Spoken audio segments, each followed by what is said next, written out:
À 8h03, une image saisissante vous est promise ce matin, vue par exemple dans le film Le Chant du Loup. C'est Emmanuel Macron qui va se faire élitreuiller d'un hélicoptère jusqu'à sur un sous-marin nucléaire.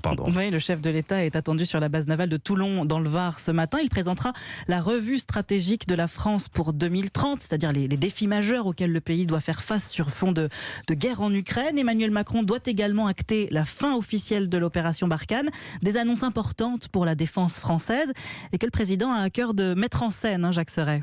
Oui, comme en 2017, juste après son élection, Emmanuel Macron va de nouveau enfiler la combinaison de la Marine nationale pour une opération spéciale.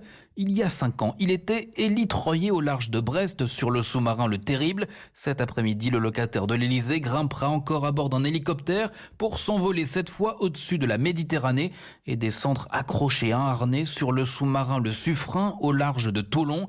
Un sous-marin nucléaire d'attaque, une mise en scène pour une image qui pourrait, comme en 2017, faire le tour du monde. À l'époque, les médias américains avaient comparé Emmanuel Macron à James Bond, une image qui sans aucun doute parviendra jusqu'à Vladimir Poutine, lui aussi adepte de ces mises en scène. Tout un symbole dans le contexte de la guerre en Ukraine et des nouveaux équilibres géopolitiques. Alors que juste avant cette expérience sous-marine, Emmanuel Macron fixera les priorités stratégiques de la France à l'horizon 2030. Jacques Serret du service politique de